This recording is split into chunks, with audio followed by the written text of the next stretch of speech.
Welcome to the second season of No More Silence, a podcast where young voices take the mic.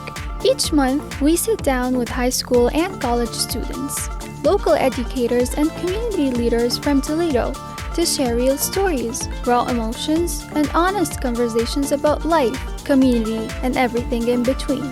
No More Silence hopes to highlight the change makers in our community, and in every episode, you'll hear real stories of grief, healing, and resilience from our high school students who are speaking up about the pain, the loss, and the strength it takes to move forward. These aren't just stories, they're truths that matter. This is more than a podcast, it's a space to be heard, it's a space to be human.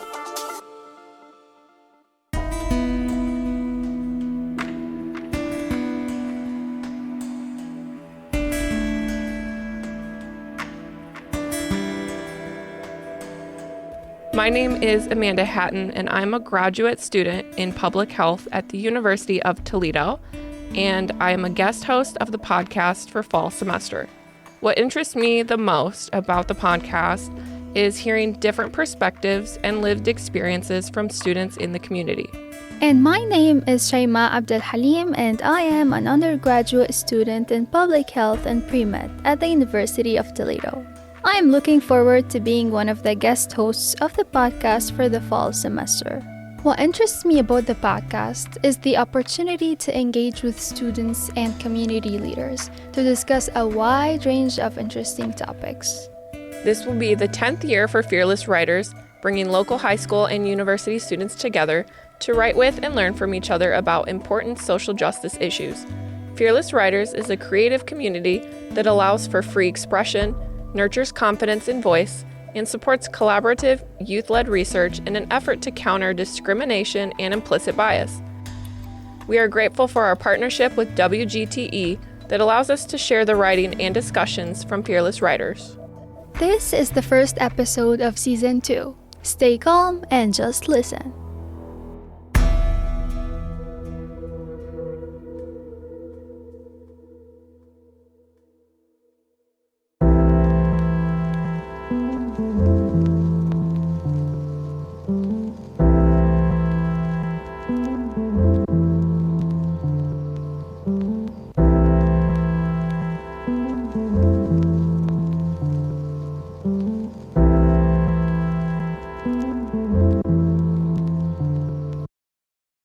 We are hearing from adolescents from the summer program of the Boys and Girls Club as a special expansion of Fearless Writers. This summer, we have responded to writing prompts that reflect on the barriers to adult and youth understanding and imagine pathways toward adult and youth connection. Today, we have Ariana, Gilbert, Jalen, Jeremiah, Bryson, Travis, Tyrese, Holly, and Selena discussing their thoughts on a variety of prompts to better understand ways that adults and youth misunderstand each other and ways that they could better connect. My name is Ariana. I'm 15, going into my sophomore year at Lincoln High School. So what kind of guide would you create to better connect parents and children? I will find a hobby that we can both enjoy, both like, or sports that they like. Sometimes I feel, parents don't understand kids as much as they should because they feel our feelings are invalidated because, our age. So like when me and my mom get into arguments, she tries to invalidate me by saying I'm still a kid, I'm the oldest sibling, and I should get used to a hardship I go through because of the oldest sibling dynamic that most people put on us. Even though she went through this oldest sibling dynamic and the third parent hardship. And she's just like me, but still excludes how I feel because I'm a kid. What adult in your life is the best listener? I would feel as if that's my dad because even though when he was a kid, he never really had someone to lean on.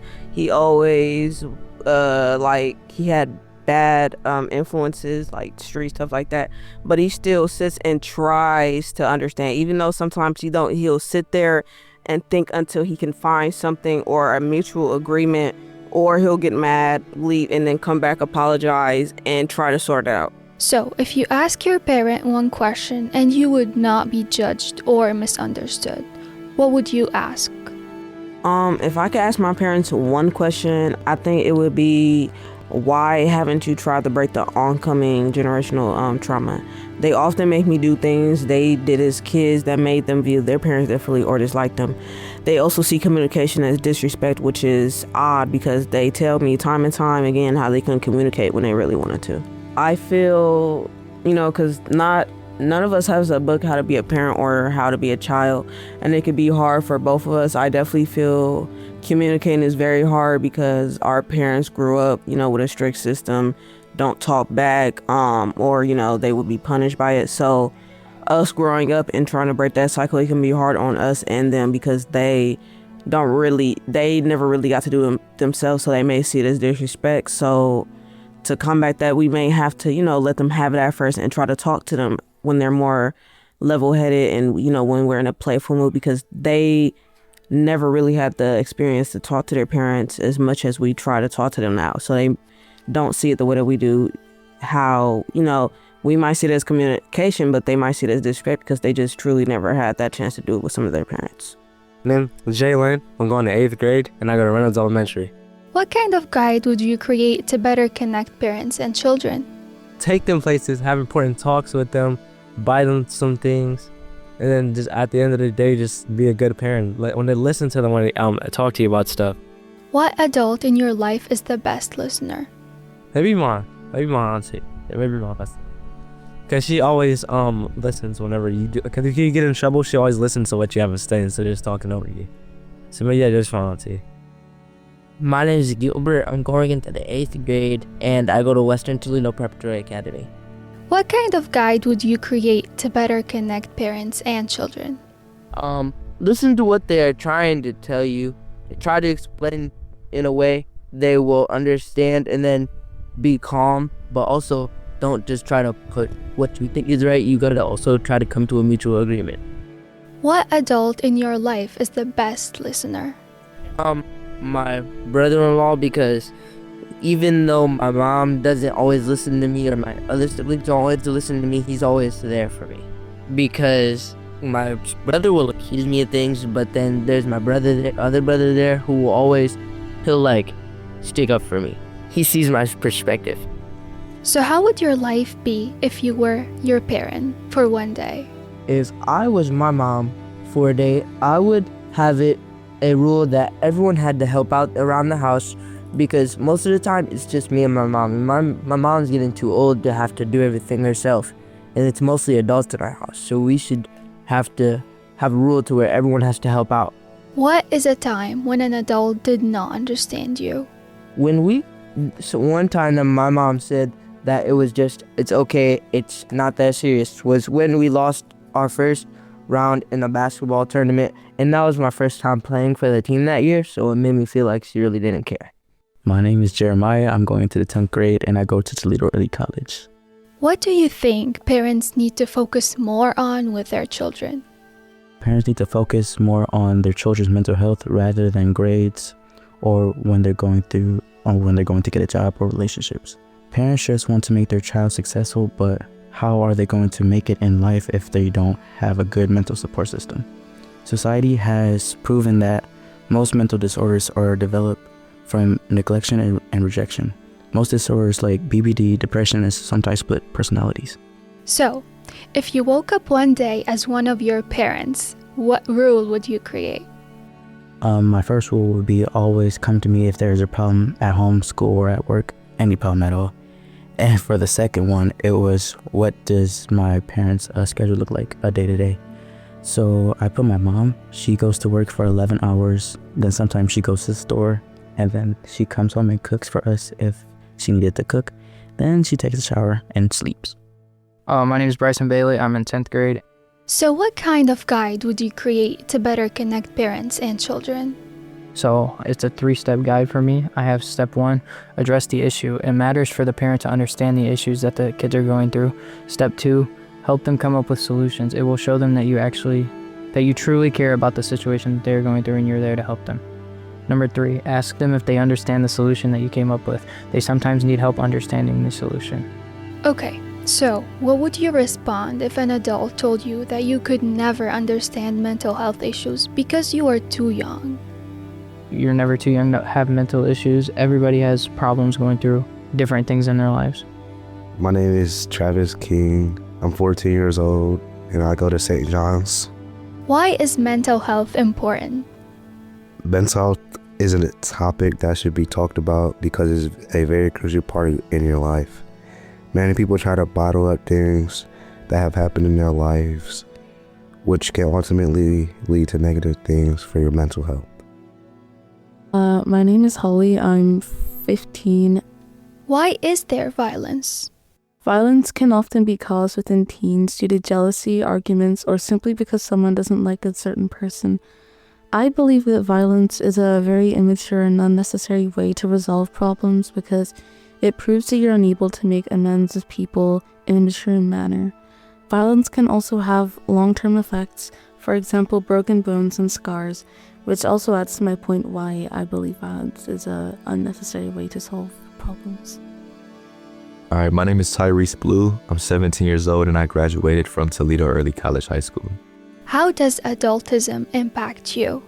That's something that I face, growing up and in my day-to-day life. So a lot of times I feel like when we speak to adults, we're looked down upon. Just because we're young, a lot of times they don't think that we're as well educated as them. Especially being a young black man or a person of color, they already see us in an inferior light. So when we are put in those situations, it's kind of difficult for us to shine through when we already have that expectation set upon us. So I feel like it's important that we give everyone a fair shot, no matter where they come from or how they're raised, so that we can all, reach our full potential in whatever endeavors that we strive in. My name is Selena Winfield White. I am 18 years old and I graduated from Central Catholic High School. Can you discuss a time when you needed support and it wasn't there? So this happened in middle school a little while ago, but when I was like 11, 12, my mom was diagnosed with cancer and my dad had passed away. And honestly, I had nobody to talk to, and I feel like everybody should be heard in a different type of way, no matter if you're talking to your friends, a therapist, a parent, family, friend. I feel like everybody is meant to be heard. And I also feel like if you're going through stuff, please don't hold on to something like that, because honestly, the more you hold on to things, the more you will grieve and just feel like more stressed in life. And I went to a therapist and it helped, and you should always be willing to talk to somebody, because no matter what, there's always going to be somebody that's there for you. Like, even if you feel like you're not heard, you are heard. Trust. Like at the Boys and Girls Club where I currently work at, kids will talk to me about things and I hear them. And I'm going to be majoring in law. I want to be a family lawyer, and I want to be there for the kids, that a voice is always heard. So I also feel like there's a lot of stereotypes within the world. Like girls will look at you and be like, oh, I didn't even know you went through that. So recently, well, not recently, but like when I was still in school, we had went to a camp, and it was like an open mic where we talk about things that we went through that nobody would know. And a lot of my classmates, they were like, oh my God, I really didn't even know that happened to you. And it just made me like break down in tears, because it's like I just intake so much, and I know a lot of people intake so much, and hearing everybody else's story, it just made me realize that I'm not the only one that go through things, and you're not the only one that go through things. So don't ever feel like you're left out or alone in the world because you're going through stuff.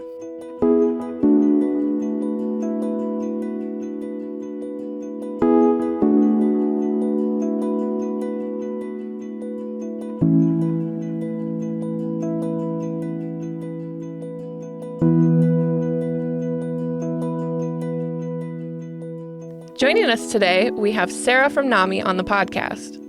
Hi, I'm Sarah Smintley. I work for NAMI of Greater Toledo. I am the family navigator. My job is to help individuals and families navigate the systems dealing with mental health issues. I provide support and help find resources to those in need. So how can parents support children facing adversity, sadness, grief, and anger when all parents want is for their children to be happy and stress-free? As parents, it can be very hard to watch our child hurt. And it's even harder for us to feel powerless on how to help them. But our role as a parent is not to erase their pain. It's for us to sit with them in it. We want to start by listening without judgment or immediate solutions. Stay calm and offer more healing than advice. Another thing we can do is that we can validate their feelings. We can say things like, "It sounds really hard to feel that way, but I'm here for you." We want to help our children process their emotions in a safe space where they feel like they are heard.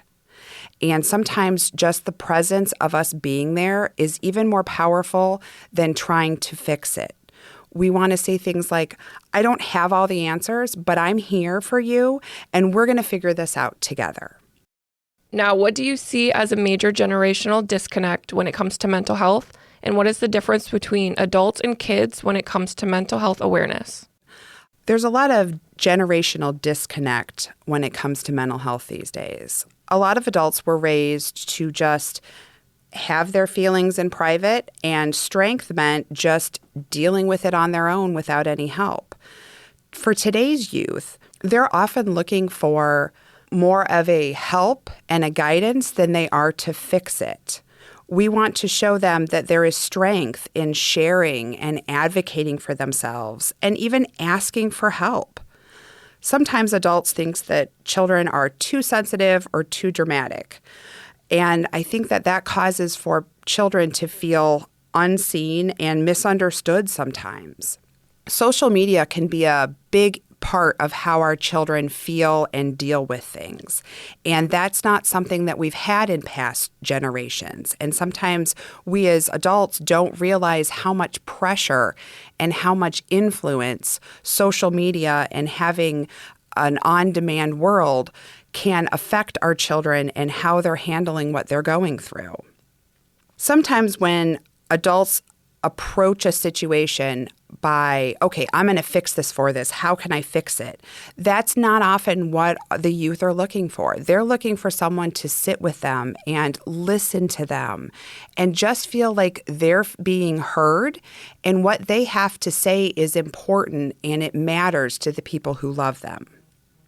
As Dr. Williamson discussed in our Trauma and Healing Part 1 episode in Season 1, parents don't want to be their children's friend and want to be in charge, but it is important that children feel comfortable going to their parents with concerns so that they can take advantage of adult experience and wisdom in serious situations that call on children to make decisions if they were an adult. Tell us your thoughts on that.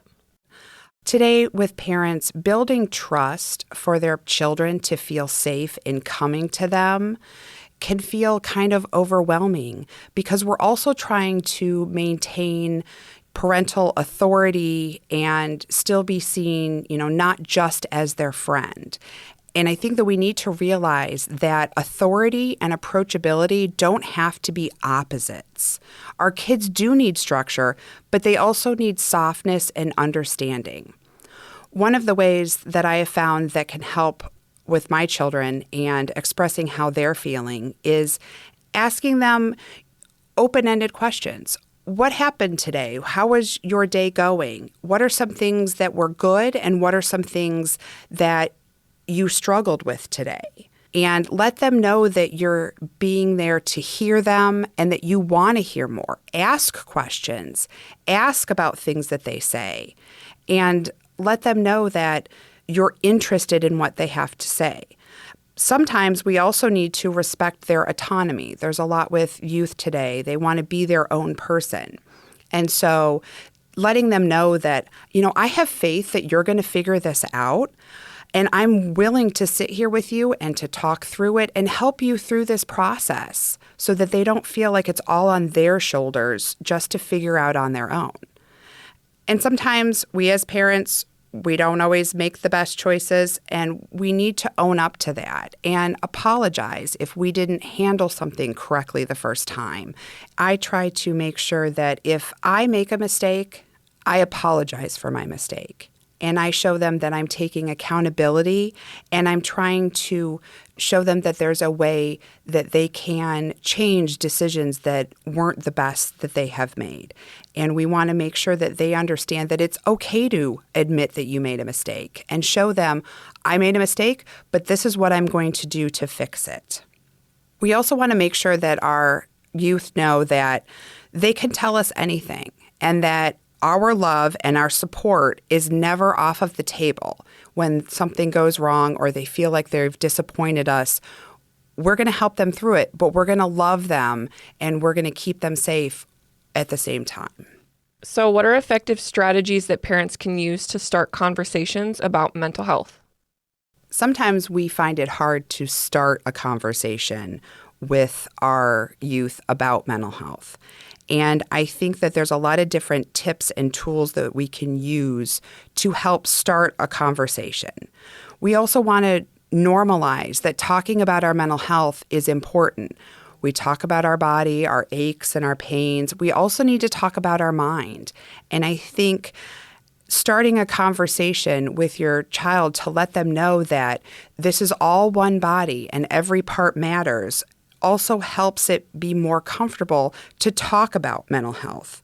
We want to share with them our stresses and things that we are going through in an age-appropriate way.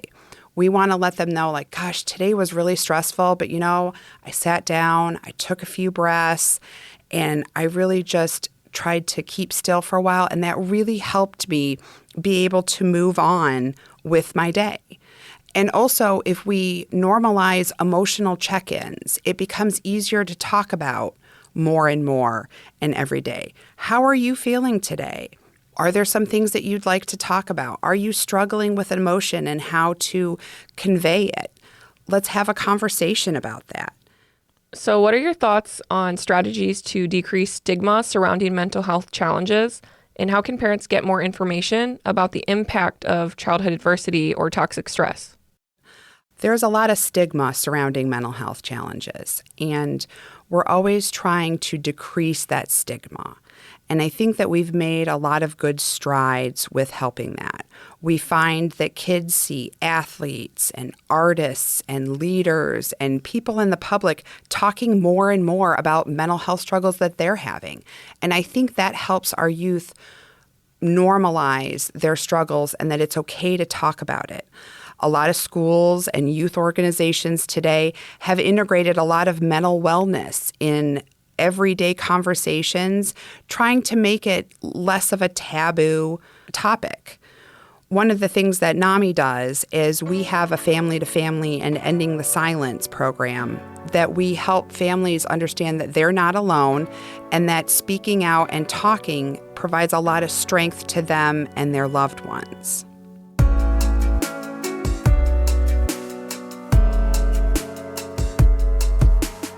My name is Miss Shay. I am the teen instructor here at the Boys and Girls Club, and I wrote a poem about my childhood called How to Crush a Diamond. It says, growing up, I always thought I was meant to glow, meant to shine, but the shine was turned into nothing but heavy, crucial cries. Walking around with dark, heavy brown eyes, I just knew I had to walk the earth as a disguise. With weeping feet, weeping eyes, all I wanted was for mommy and daddy to know that their little girl felt like she was dying on the inside. Growing up feeling so divided, so abided, denied and misguided for life to later be collided and undecided, I'm now feeling like I'm subdivided while all being unprovided. Exposed to things my poor little brown ears shouldn't have heard, poor little brown eyes shouldn't have seen, only started to become my reality because nobody ever wanted me. Desperate and vulnerable for attention and love, I became trapped in the dark world that made me uncomfortable but also made me hurl. All I wanted was to be a precious, valued, beautiful little girl. Growing up feeling worthless, feeling like I had no purpose, allowing people to do whatever, I knew I needed some sort of justice. Somebody loved me, somebody saved me. Life is eating me up so drastically. What am I supposed to do when everyone around me has left me? Forced to turn to things that will later ruin me, asking God to forgive me and show me my destiny. Letting people mistreat my mind, body, soul, and heart started turning cold. Suffering from different abuse, I knew my glow had no more use. So what is this poor little girl supposed to do? so fragile, so weak. It was easy for me to fall victim to the streets. God save me, please. Society has crushed the diamond I was destined to be.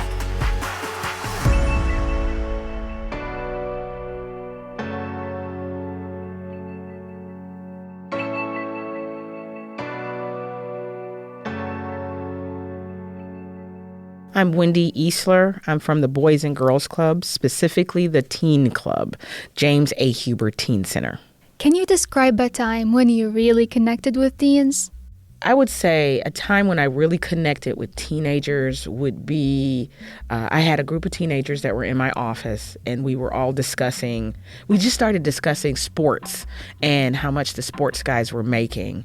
And we ended up turning it into a conversation that we took into the library where we discussed savings and realistically looking at how much they make per year and what that looks like as an adult. And I feel as though that really connected with them because they said, boy, Miss Wendy, I wish we could have this kind of conversation more often. Just an intimate conversation between like 5 or 6 teens to ask real questions about what they really want to know when they get ready to graduate. Now, what are the biggest challenges for teens today? I would say the biggest challenges for teenagers right now is people who already prejudge them because they're teenagers. Not all teenagers act the same. Many of them are really goal-oriented teenagers. They just don't know it yet. And me as a club director over a teen center, I poke at them to get them to establish their goals and start working towards their goals. And also get rid of the myths that they have set up for themselves that also cause challenges. What are new ways you can connect with teens in your work? I would say new ways that I connect with teens in my club is I get to know them. I get to know them on an individual basis. So it's not a group of teenagers and they all do this, that, and the other. It is this teenager enjoys doing this teenager enjoys doing this. So when they come to my office, I'm talking to them about what they are going through and or what they would like to talk about. And this makes me a safe space for them to come back to when they are going through challenges, when they do have some ideals about things and I can make an influence on changing how they feel about something, especially when they get ready to adult. My biggest concern for them is them getting ready to adult. What do you wish the teens you worked with better understood about adults? I wish that teenagers better understood that no matter how adults interact with them, we all care about them. It's just the way we show caring looks different. Just the way that they show how they feel looks different for teenagers. So if an adult is yelling at you, it's not because they don't like you. It's because they're concerned and their anxiety for you is coming out in their voice. And they really want to instill something before you graduate, walk across that stage and head into adulting. They want to make an impact. So what is the biggest challenge of being a parent today? And what is the biggest joy of being a parent today? I would say the biggest challenge for parents today would be social media. I know when I attended a parenting session a while ago, and they mentioned that if we don't have a spot or have a voice in our teens' lives, social media will, their friends will, and that voice will be bigger than our voice. Right now, I think the voice of social media is bigger than the parent's voice, which I think is sad because parents do have a lot to instill into their kids, no matter what kind of adult that is. And the biggest joy of being a parent is watching them grow up. I that same conference that I went to about parenting, it was a great phrase that was said that parents are working their way out of a job, which means that we're raising kids to need us until we get to a point where we're raising them to not need us. And I know that sounds bad, but it's a joy when you see your kids succeeding and living life and coming back to share with you what they've experienced. I know that firsthand because I have 2 girls, both adults, one getting ready to have a baby. My name is Heather Cleary. I'm a social work professor at the University of Toledo, and I'm a founding member of a mentoring program called Fearless Writers that has served youth in Toledo. It will be 10 years this spring. I am also a mother of 2. Can you describe a time when you really connected with teens? I get the privilege with connecting with teens every week during the school year, and this summer with the Show and Rock Family Club, Boys and Girls Club. Teens are at a particularly observant time in life and are highly marketed to. They are very aware of cultural shifts and are looking to adults, their friends, and the media to decide what kind of adult they want to be. I have learned a lot from simply listening to teens. They are a knowledge resource that gets dismissed as too young to be wise.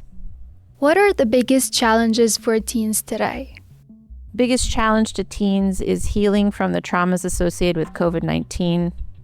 The ripple continues to impact them in how they socialize, their mental health, and the economic consequences are still haunting families. High levels of family stress are, in my opinion, one of the biggest challenges in that youth are having to cope with those high levels of stress. What are new ways you can connect with teens in your work? I connect with teens by spending quality time with them, where they get to express themselves without censor. Listening and respecting teens has been key to connecting with them. I also do my best to be me with all of my adult faults and don't pretend to be cool or in the know because I don't know. And that authenticity is respected.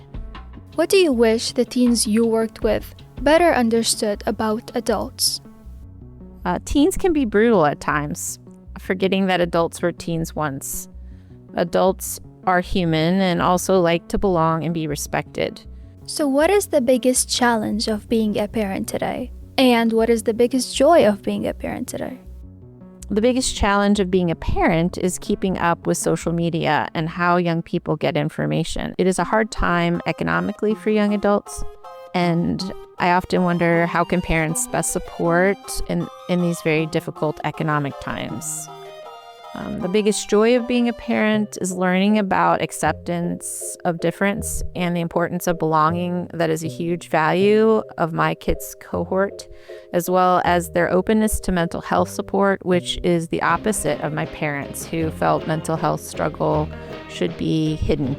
I think young people can be proud of the social change they have accomplished and know their voices are powerful.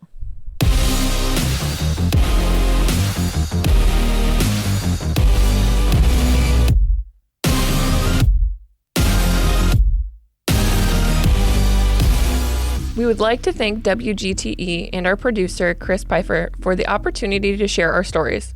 Thank you to the Boys and Girls Club of America and Dominga Grace, the youth writers of Fearless Writers, and NAMI of Greater Toledo. This episode would not be possible without the support of Dr. Heather Cleary from the Social Work Program at the University of Toledo.